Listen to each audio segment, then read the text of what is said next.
Hi Jay, how are you? Hello Hi, Jay, how are you? very good. How are you? How's it going? Not too bad, not too bad. My rhythm. Welcome our viewers to our second feature of our virtual video conferencing episodes. So today Jay and I thought that we'll talk about something more relevant. We are going to be talking about the future of air warfare. Sorry to do this again, Jay. I'm perfectly audible to you, right? Because we need Yes, to confirm. All right, so we're going to be talking about the future of air warfare and the future of drone warfare. And these are topics which are being discussed all over the world right now. But we just thought we'll talk about it with a sort of a policy lens and a lens that helps us bolster our ability to do some policy thinking and strategic thinking at the risk of sounding self-aggrandizing. So, Jay, let's get your thoughts on the traditional versus emerging domains of air warfare and drone warfare and the changing nature of air warfare. What are your yeah, thoughts? be very direct.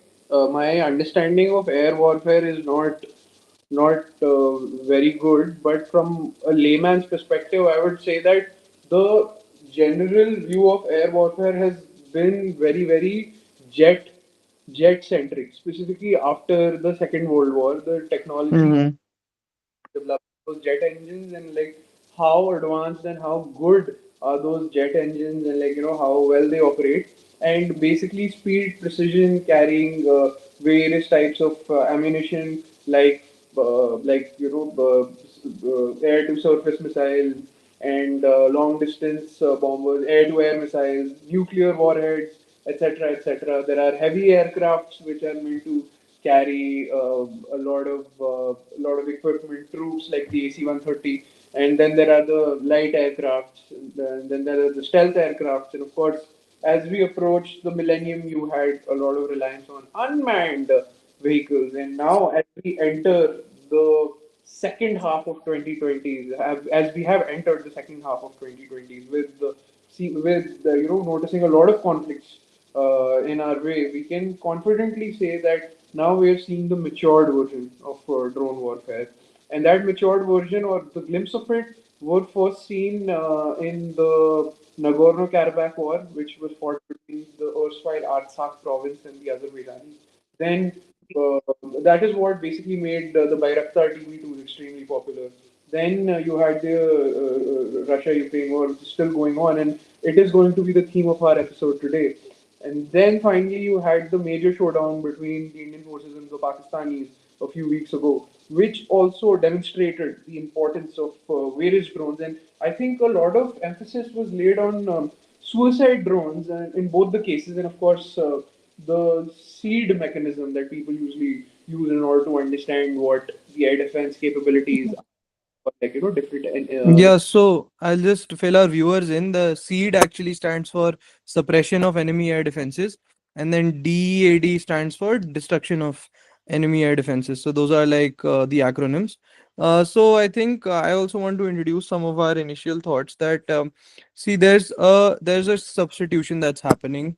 We know that traditional domains of air warfare basically included manned fighter jet systems, like you said. The centricity was around like these manned jet and the development of jet engines.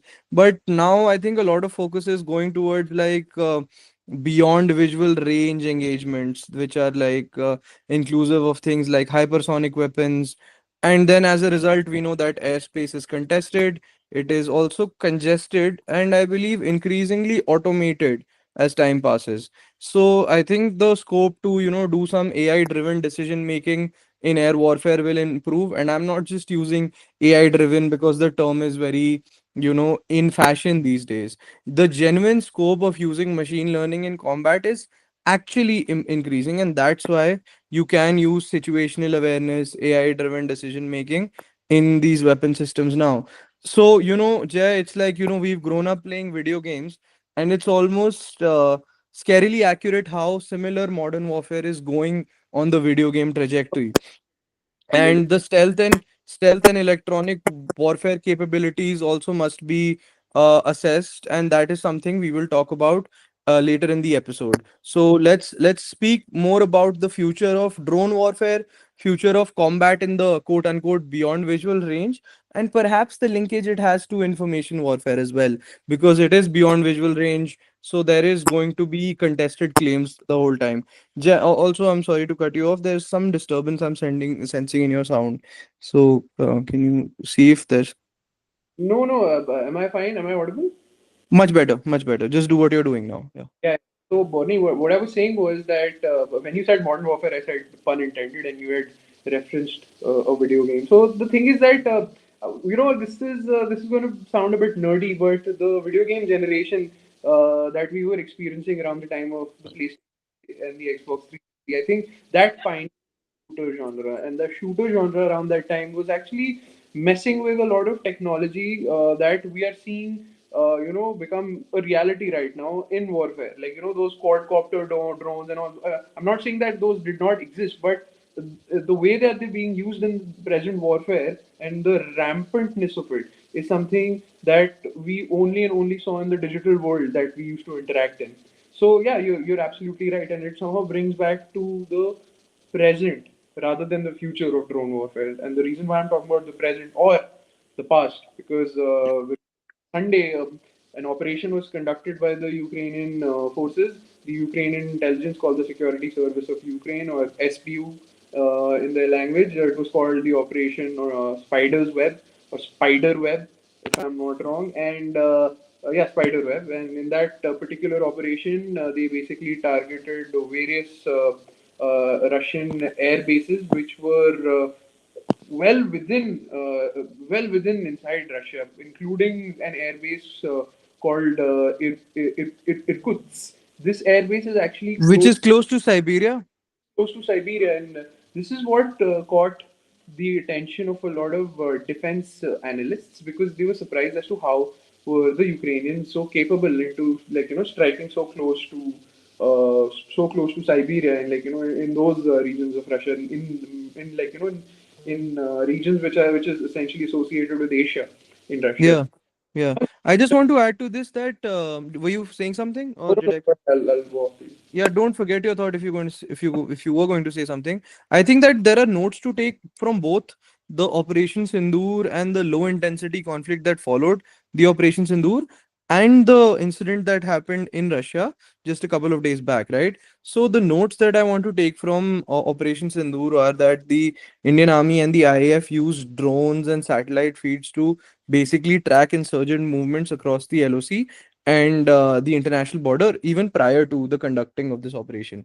And then these joint ops during the conflict were conducted with the army, IAF, and our agencies in a largely coordinated environment. So that also needs its own kind of tech adaptation. But there was such an increasing emphasis on electronic warfare capabilities and the cyber capabilities that, so things like selective jamming, cyber disorientation of enemy radars, these were all things that basically happened over the period course of this war.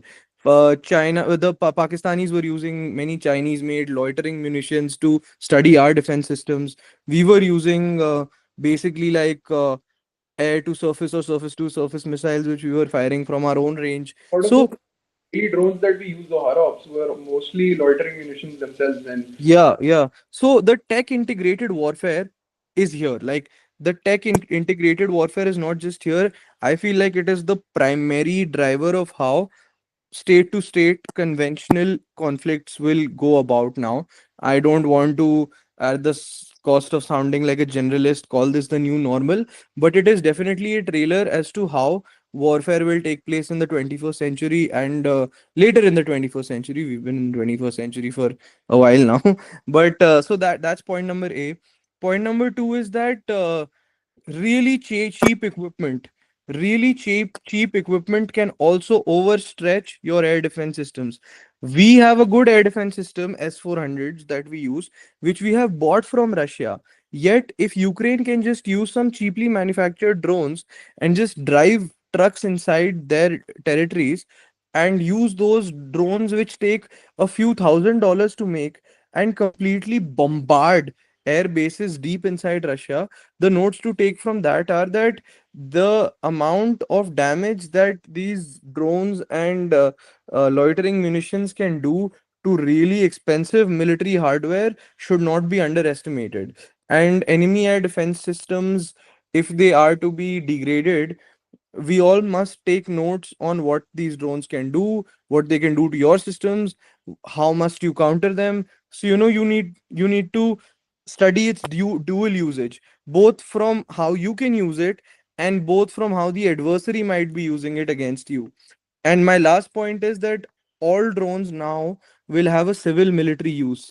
A lot of these drones were basically carrying rocket propelling grenades or some kind of munitions, but they can have some kind of civilian use also. So, how do you detect mass manufacturing of drones? Like we see that drones are also used in things like wedding functions and photography of sports events. So, it's not like they should always have a military use. But yet, the consequence of ignoring mass manufacturing and movement of drones is going to get higher. So we need to regulate drone usage also now. That's my last point. Yeah. I agree with you, and like you said, Yeah, I like missed that. I missed that. I think there's something in your audio. I totally agree with you, and Perfect. Yeah. the thing is that it somehow brings me back to your first point about video games, right? You remember in video games, specifically in Call of Duty, whenever we used to get a kill streak, this is in Modern Warfare 2, Modern Warfare 3, the older ones, not the new. Yeah. You used to have this option of jamming enemy radars or enemy. Yeah. And like even in other games, you had the option of jamming, like critical informational technology during warfare. So all of that we are actually seeing as a reality. And another thing that really surprised people was that such small quadcopter drones were able to carry such big munitions, such big weapons. It was very surprising, and the Ukrainians haven't exactly revealed the secret behind this operation, but estimates are that they have damaged around 13 long range bombers. And now I come back to my next point is that with the destruction of these long range bombers is also the destruction of the conventional sense of air warfare that we've been seeing since the time of Cold War, right? So the end, this is, in my opinion, the end of Cold War era weapon systems, specifically in the air. This is the end because That's a very good point, Jay. It's a very good point. the the bombers that the Ukrainians have destroyed are Tu-22s, Tu-95s, and there's another third one. Just let me check the name. Just give me a second. Um, yeah. So the third one is Tu-160. Now these are bombers which are not in production anymore, and even the ones which are in production are almost in their final phasing out stage, and getting the spare parts is very difficult. So you understand what Ukrainians are doing is right now destroying a piece of history, destroying a piece of Cold War era military technology which the Soviets had made in order to conduct these long range operations which they thought that they would have to do in order to counter the capitalists. Yeah, And and aircrafts which are basically not manufactured anymore. yeah, they're not Like, manufactured. yeah. So, these were being extensively used against Ukraine and carrying massive payloads. So that's why like the destruction of this comes as a massive surprise. And the Ukrainians are claiming that they've caused somewhere around $7 billion worth of damage. So, Hmm. given how much money that they must have spent, it is a very good return. And Yeah. Yeah, Jay, you drew a very interesting comparison between video games and modern warfares. So I just like to bring to the attention of our viewers the degree of similarity that exists in how modern warfare is to be conducted in the future and how video games are played and were played. And like we said, we've taken notes from what happened in Russia and Ukraine few days back. We've taken notes from Operation Sindoor. So we know drone and UAV operations are going to take the lead. Drone and UAV operations many times are operated through joysticks and gamepad controls. Joysticks and gamepad controls are almost exactly like how you used to play PC games in like the early 2000s. Anybody who was born in the 90s recognizes a joystick, and joysticks are almost very similar to the hardware that is used to operate drones and UAVs. Now, also operators have like this heads up display, which allows them to see maps, which allows them to see like a large overview, very similar to what games and simulators allow the characters to do. And there's a real time feedback, which involves visual, thermal, GPS data to be displayed on the screen, and sometimes even kill confirmations, which has very similar real time mechanics as to how a lot of video games were operated in the past. So the degree to machines and drones and UAVs, the way these UAVs are being used and the way these UAVs will be used for modern warfare is very similar to the delivery of payloads and weaponry and weapon systems that were done in video games, which makes a stronger case for the recruitment of Agniveers, especially in these army corps, sorry, forgive me, that deal with the shooting down of drones, that deal with handling of tanks, that deal with maybe artillery systems, or maybe that deals with launching of surface to surface or air to surface missiles, is that they are also people who have been born into these generations where tech adaptations was very high. So as a result, Agniveers are probably better off dealing with. Many of them could be people who have played video games in their childhood, their hand-eye coordination is decent. So I'm not looking for ways to justify this policy, but this could be a very unintended positive outcome of the Agniveer scheme. I So totally, I'll just come back to you, Jay. I'm gonna go to the next point. I totally agree with you, Raj, and Hmm. this is what brings me back to the third point of discussion that we're gonna have today. I think this is the third point of discussion, right? Yeah. Yeah, who cares? The new point of discussion I'm going to take you towards is that a few days ago, a lot of people were. Can you hear me? Yeah. A few days ago, a lot of people were very worried as to where India's fifth generation fifth generation fighter aircraft is, because we're still stuck in the fourth, even though Pakistanis have just acquired the fifth generation fighter I aircraft. think the Rafale is a 4.5 platform. So it's a 4.5 generation. with with this attack, I'm telling you that the dependence on manned aircraft, the dependence on manned air operations is really going to go down, and I don't think we would actually need a fifth generation aircraft. I mean, it's going to be there. Of course, we're going to procure those because we're trying really hard to make a fifth generation engine, but I don't think it's going to play a key role in air operations, because I don't think any military would want unnecessary dogfights, which are expensive, which are very very cumbersome, and which also cost manpower. So in order to avoid that, I don't think we would, in the future, we would be in a position to even care about the next generation. Because as I said, of these long range, I lost you a couple of times. Can you repeat your point? what was the last thing did you, what was Just the last 2 points. Can you go over them again? what I was saying was that with the destruction of these long range bombers by the Russians or by the Ukrainians, we are reaching a point where we would probably we would not indulge in such unnecessary dogfights, such unnecessary manned missions where you're risking manpower, you are conducting extremely expensive missions, and we would be at a stage where all of this is probably going to be replaced by, unmanned vehicles in the air, of course, and then they would try to, infiltrate your air defense systems and try to cause damage on the ground. Right. So my take on this is I fully agree with you, Jay, that you've raised very valid points. I think there was a time where intelligence, surveillancing, and reconnaissance was also done by manned fighter pilots or manned aircrafts. I think to some degree, AWACS are still used for ISR, which is intelligence, surveillance, and reconnaissance. But the role of manned systems in ISR is still limited today. So I think that intelligence, surveillancing, and reconnaissance, especially if you need to test the enemy's air defenses, look at their radar systems, has now primarily been used to unmanned systems, at least in every modern military power. That includes India, and as much as I dislike it, that includes Pakistan also, that they are also a modern military. So there's going to be a trend of replacement. So like you said, Already, intelligence, surveillancing, and reconnaissance have been substituted by unmanned systems. Um, the future pilot's role will also change. It will not end. So it will be more like a battle system manager rather than a Top Gun style pilot in the future. So you will be more of somebody overlooking a command and control center where you can manage several drones or unmanned systems uh, which are a which is like a dual use system for like suppressing enemy air defenses and sort of defending your own areas.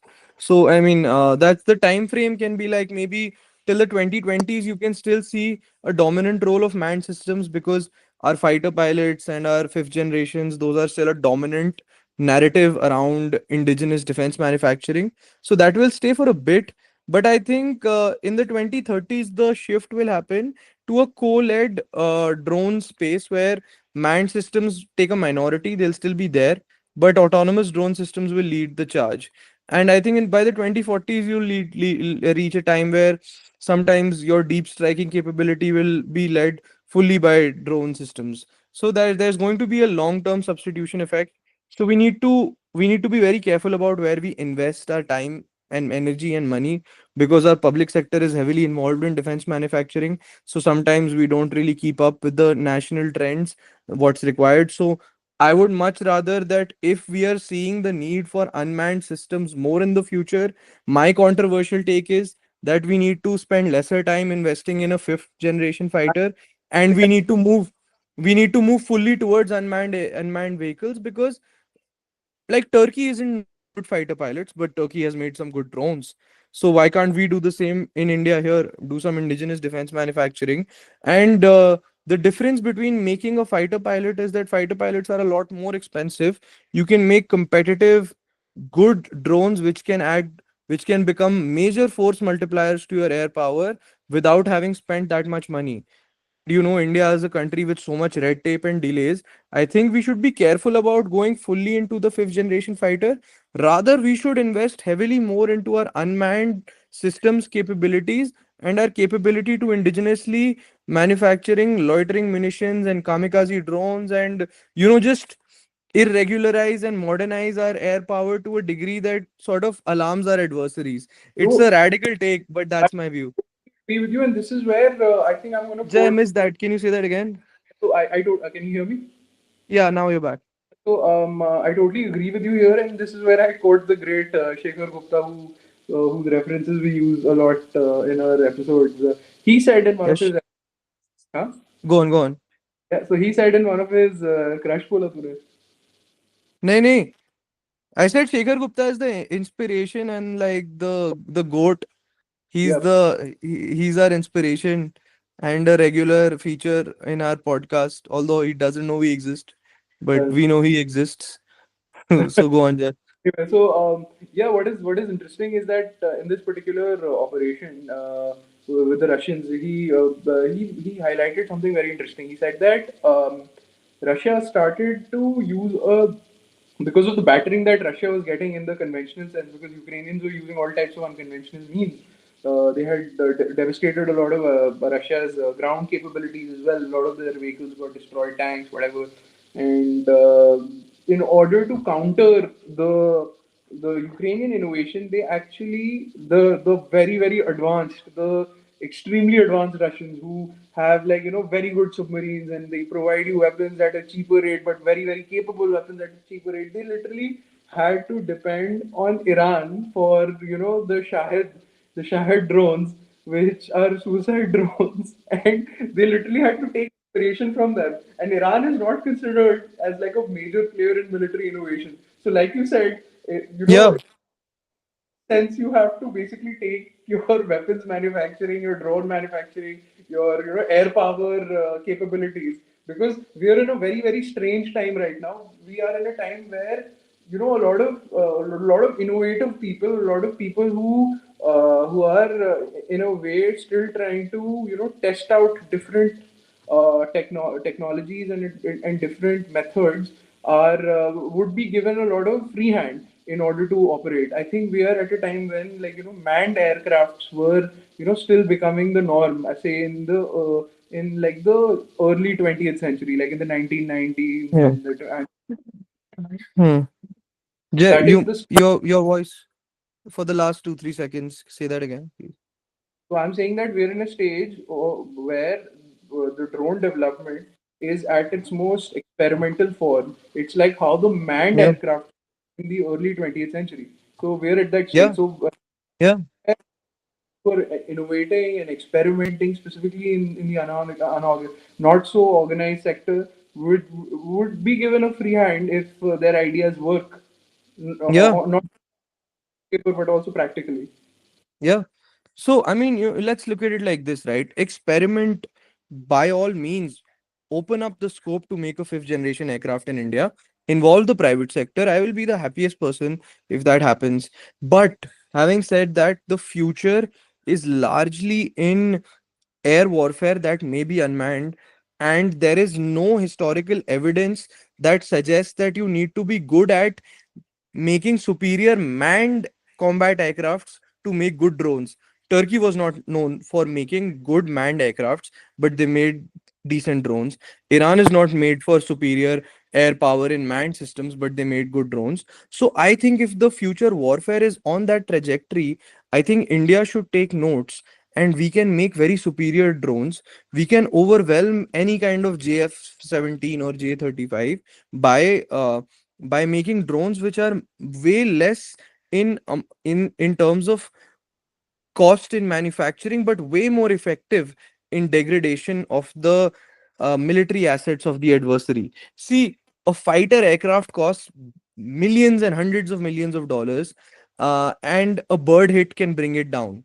So imagine what a complex drone can do. Although a complex drone will be built in a few several $1,000s or maybe some $1 million, which is chump change for the defense establishment of any serious country.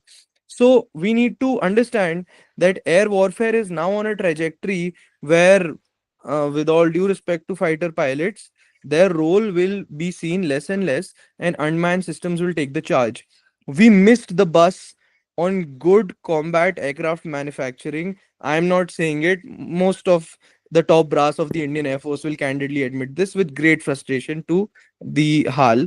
But we need not miss the bus when it comes to superior drone manufacturing, because unmanned systems are going to take the charge in future warfare. Op Sindoor and the recent degradation of Russian assets by Ukraine are cases in point. So let's not miss the bus when it comes to indigenously manufactured unmanned aerial systems. One more important and the last important point with this is that when you start making unmanned systems, you will also have to start indigenously manufacturing the softwares that go along those systems, because you can't rent those from a foreign power, because they are a matter of strategic autonomy. So the scope to involve domestic industry and the private sector is immense, but that window will not always be open. It's going to be a huge tragedy when you can be so good at something, but you miss the bus just because you are not able to cut red tape, or you feel like HAL needs to be at the charge of defense manufacturing. I feel like Indian Air Force and Indian industry can really collaborate, and that's the huge huge chunk of the emphasis on the speech that Air Chief Marshal AP Singh gave at the recent CII event in Delhi. And yeah, back to you. Sorry for the long. I was doing the Yeah. number legend, bro. Say that again. That Namaskar was for the Air Chief Marshal. Yeah, he's a very refreshing figure in India's defense establishments, because earlier, like our god Shekhar Gupta once said, that earlier air chief marshals would say, "We will fight with what we have," which honestly sounds a little like self-pitying, but when you really have an air chief call out the HAL for untimely deliveries, you really see that there's a refreshing voice out there. There's somebody who wants to involve the private sector, and he wants to do it boldly. So that's obviously refreshing. Jay, back to you. Totally agree there, and I think it's not just the Air Force. It is every major defense organization that is with the government, and I think the work is not only to be done for the drones in an offensive way, but there would be so many so many systems that would be developed or have to be developed. Uh, so that you can counter these drones. So those systems also have a lot of scope to be developed indigenously, so that the is exerted. Like you said, that there are so many computer scientists, so many engineers who have a computer science degrees, who are interested in these fields, and because of no lack of opportunity or lack of political will, they always try to go to the United States of America or try to work a desk job with Amazon or a work from home job for Amazon. Seattle. So instead of that, they could really get some incentive from the government of India, and they can be directed in these sides and get a patent and make a bunch of money, of course, and also have a purpose attached to their existence rather Yeah. than massive corporation. Yeah, there's a this is an episode in itself. For this, I have shortlisted some guests. Also, we will eventually talk about them and with them. But this in itself is a conversation that few months back we had Piyush Goyal complain that Indian startups aren't doing much except kiranas and food delivery.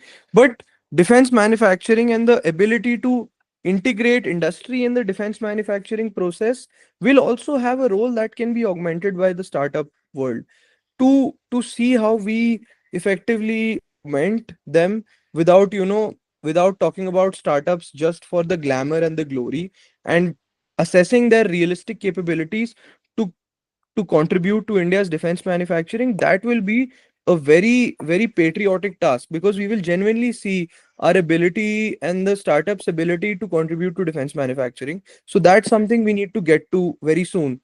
And that will also solve this other problem of us actually saying that our startups aren't doing much except for doing 10-minute food deliveries, or sending you massage guys, although they are very useful services. I love using those services, but the criticism is also valid. But we also have to see the regulatory environment, whether it is facilitating businesses to enter, or startups rather to enter deep tech or defense manufacturing or those areas. So that's going to be another conversation. We will have that chat. Countless Jay, your times. voice. Yeah, say that again. Can you hear me? Yeah. I've said this a lot of times and I'll say it again, is that जब तक हमारे देश में ऐसा regulatory environment रहेगा, तो there will be scope for a lot of innovation to happen. The more lawyer friendly you're going to make your regulations, the more complicated things are going to be for you. It is said that our Yeah. constitution is a very lawyer friendly constitution. I think the more you have to basically ensure that the lawyers are as restricted to their circles as they are, as they can be, because the more regulations, the more sections, statutes you introduce, instead of regulating that environment properly, you are not only creating like an underground economy, you are also creating systems which are in direct conflict with the establishment, which doesn't benefit. Yeah. You have like this underground market which is obviously operating beyond the set regulations of the government, and you have the government which is trying really hard to regularize this. And I feel if we don't take the right steps on time, I feel that's the same thing that's going to happen with drones as well in India. Yeah. See, I mean, I'll summarize what you're saying in like a sentence, that our systems need to become from lawyer friendly, red tape friendly, and bureaucrat friendly. They need to become more industrialist friendly. Till that doesn't happen, there you can't do anything. You can't host any fancy conclaves. You can announce enough industrial parks or SEZs, but till your policy making infrastructure is not investor friendly, nobody has good enough reason to invest. And we must not miss that boat when it comes to manufacturing tech equipment that can enhance our future warfare capabilities. So let's not kill this opportunity that has come knocking on our doors. I'm just That is my conclusion. Jay, let's get your final thoughts. conclude. Can you hear me? Yeah, now I can. To conclude my thoughts is that finally I'm going to say that just look at it from the perspective of you trying to run a business, right? You invest a lot of money, you try to run something, right? And suddenly you go bankrupt. And after you go bankrupt, you have the insolvency bankruptcy code, which came out in 2016. Now that piece of statute is one of the most complicated things I have ever read. I'm sorry, I'm saying this as a lawyer who doesn't have a lot of experience in that field, but I have seen how those systems work. And honestly, even the most qualified lawyers are, even after having reasonable amounts of practice in that area, still get confused between Mm. what the role of a resolution professional is and what can be discussed in a COC meeting. This is which is the committee of creditors, basically all the people who have invested money in this or are interested later on. So it's absolutely ridiculous that for something so essential you are making the system so complicated that people then get scared in order to even start a business or Yeah, they know that if they go bust, it's gonna make things so much harder. And I mean, credit where it's due. That some of the work that has happened with respect to insolvency is phenomenal. I'm not taking that away, but I feel it has to be a little more streamlined. It has to be a little less complex. yeah, fair. I feel like this is, banking reform and bankruptcy codes and criminal or civil liabilities on industrialists and business persons. That's another conversation in itself. That does play a part in why defense manufacturing also hasn't been able to accelerate in India as it has. So let's get your final thoughts about the issue we were discussing today there, Jay, then we can wrap up. But yeah, I mean, as I said, I think we should not be. This is my opinion. I feel after the fifth generation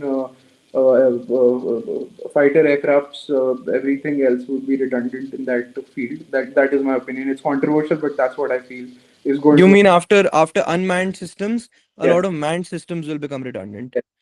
Even the fifth generation, and and I think we should be devoting more time in creating more competent unmanned aerial systems, and we should be putting most of our resources there.